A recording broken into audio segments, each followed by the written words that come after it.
When I called my son Max to ask about his wedding date, my daughter-in-law Lena looked straight into my eyes through the phone screen and said with a cold smile, "Oh, we already got married yesterday. We only invited special people." Those words hit me like ice water. I had paid their rent for 3 years, bought their furniture, filled their fridge, and helped finance Lena's wedding dress. Yet I was not special enough to attend my only son's wedding. The pink dress I had bought hung uselessly in my closet. My heart shattered in silence. For weeks I had planned everything. I saved money for a generous gift and even cleaned the house hoping they would celebrate with me. But they excluded me completely while her entire family attended. I saw the photos on social media. Lena's parents posing proudly, her siblings toasting with champagne. The $800 I gave her last month helped pay for that white dress I would never see in person. The humiliation burned deep inside me.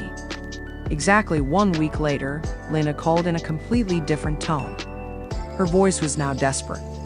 "Renee, the rent is overdue. The landlord will kick us out if we don't pay." I stayed silent, remembering every sacrifice I made for them. I'd eaten cheaply and skipped my own needs for 3 long years. After being treated like nothing on their wedding day, they still expected my money. I replied calmly, "Lena, didn't I tell you I only help special people?" The silence on the line was heavy. She began stammering, trying to remind me how I was like a second mother to her. But it was all lies. For years, they had used me as an ATM while giving me nothing but disrespect. That moment, something inside me finally broke and woke up. That night, I calculated everything. Over 3 years, I had given them more than $33,400 and from my retirement and late husband's savings. Rent, food, furniture, emergencies, even their car loan. All that money was gone, spent on 2 adults who didn't even value me enough to invite me to their wedding. Tears of anger flowed as I realized how blind I had been. They tried to threaten me with legal action and guardianship. Lena cried fake tears while Max looked desperate. But I stood firm. I threw their power of attorney papers in the trash and told them never to return. For the first time, I protected myself instead of them. Later that afternoon, I returned home to find Max, Lena, and a lawyer waiting inside my house. They had used the keys I once trusted them with. They claimed I was mentally confused and wanted me to sign papers giving them control of my finances. I looked at them with new strength and ordered them to leave my house immediately. The next morning, I canceled all automatic bank transfers. When Max and Lena called repeatedly, I didn't answer. For the first time in years, I put myself first. I went for a peaceful walk, visited the bank to secure my accounts, and felt an unfamiliar sense of freedom. My money would no longer finance people who saw me as disposable. The next day, I hired a good lawyer, Mr. Weber, and changed all my locks.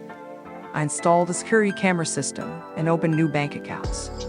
I also treated myself to the beauty salon, something I hadn't done in years. Slowly, I began rebuilding my life around my own happiness. My neighbor Eleanor became a true friend. She shared her own similar experience and gave me strength. I reconnected with my sister Diana and started painting again. For the first time in decades, my days belonged to me. The peace I felt was priceless. But Max and Lena didn't give up easily. They filed a lawsuit claiming I was mentally incompetent and needed a guardian. They even involved social services and brought false witnesses. The betrayal cut deeper than ever. My own son was trying to legally steal my freedom and money.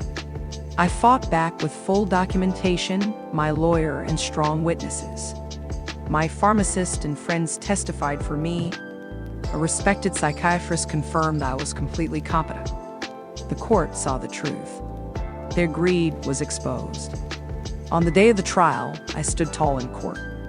I told my story with clarity and dignity. I explained how they excluded me from the wedding and only contacted me for money. The judge listened carefully to every word. After hearing all evidence, the judge ruled in my favor. He denied their request for guardianship and recognized their actions as financial abuse. I had won. The courtroom felt like the place where I finally reclaimed my life and dignity. That night, we celebrated with Eleanor and my new friends. We laughed, cried, and toasted to freedom. I finally understood that real love cannot be bought. I had wasted years trying to buy affection that never existed. 3 months later, I sold my house and moved to a beautiful apartment. I traveled, took art classes, and donated to causes protecting the elderly. My life became peaceful and fulfilling. Max and Lena had to learn to survive on their own. Sometimes I think about the old Renate who gave everything and received nothing. That woman no longer exists. In her place stands a strong, wise woman who knows her worth. I no longer feel guilty for choosing myself. True freedom tastes sweeter than any illusion of family. I sleep peacefully now, surrounded by people who respect me.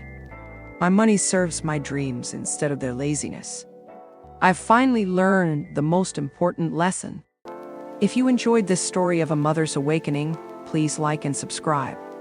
Share in the comments what you would do in my place.